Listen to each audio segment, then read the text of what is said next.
The sort of general sensibility about every facet of this show, whether it's production design or costume or camera angle, is if you think you've gone too far, take another step forward. You can go a little further. Well, that's exactly what I was thinking. Amen. Mark Worthington did the pilot. When I saw the pilot and I saw what he had done on location in New York City, I was kind of amazed at his vision. I'm really, Typically in a pilot, you don't build sets because they're taking a chance. Pilots are gambling, essentially, for the studios and for the networks. So we had to find all that stuff on location. And there were a number of locations that we cobbled together to create the look of Mode. What? And just, you know, the motifs that Mark introduced into the pilot, we carried through into the series, you know, with the circles in the ceiling, the circles in the set. And the way it's designed, you can actually see through from Daniel's office all the way through to the conference room, through all these layers of glass.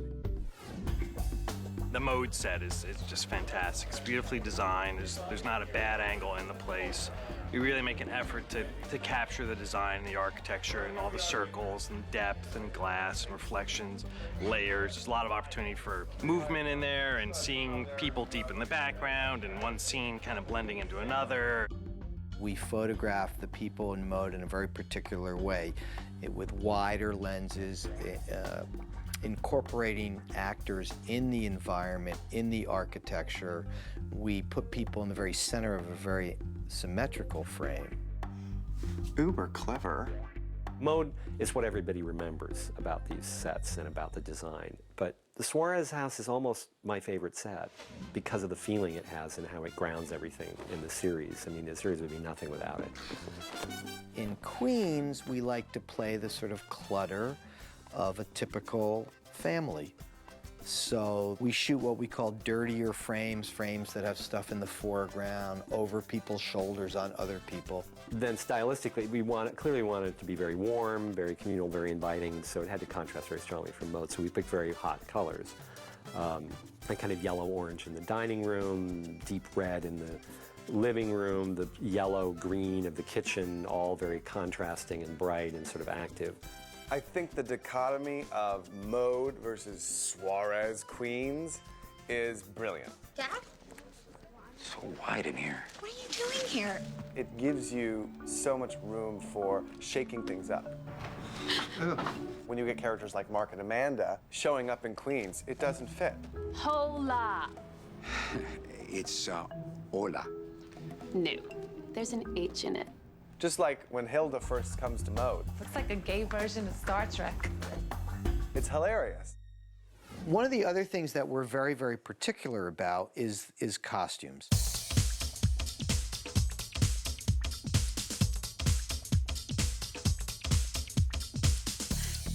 We have such an incredibly busy show that our workrooms are all over the city. I'll be shopping for Hilda, and all of a sudden, I'll make a right turn and say, oh my God, this will be so perfect for Betty. The fun part of this show is that it's wonderful to be able to get into the high fashion end of things.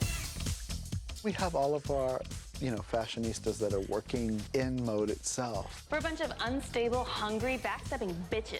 And we try to define each person.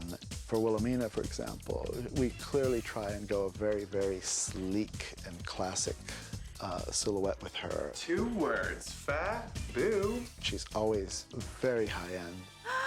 Fabulous. People thinking I may be only working on Wilhelmina or Betty.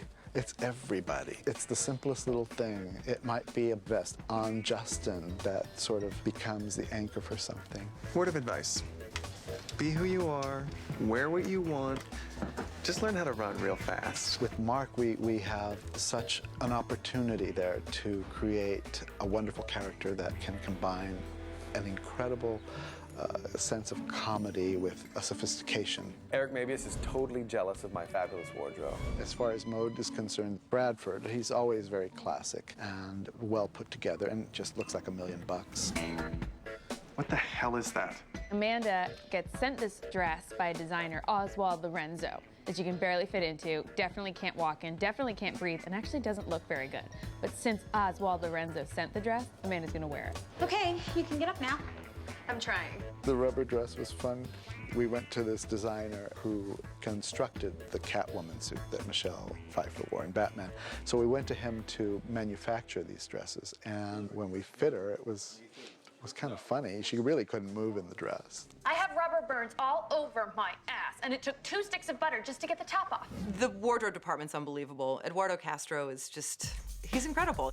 He does these fabulous sketches. Literally all these drawings that you see are done in minutes to get an idea across. He gets the palettes going, you know, the color palettes for every character has their own color palette. Alexis is tomato red. Wilhelmina is more neutrals. And Betty's is all over the place. Killer poncho. Thanks.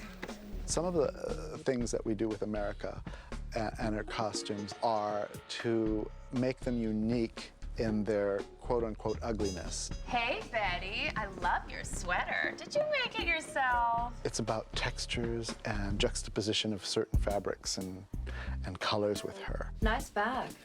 Oh, thank you. So, Juan Valdez. Bold, contrasting patterns, brighter colors.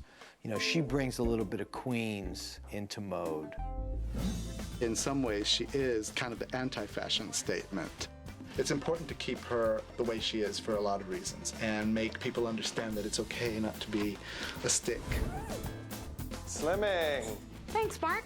And it's okay not to be superficial on the outside. So I think that's the point of Betty.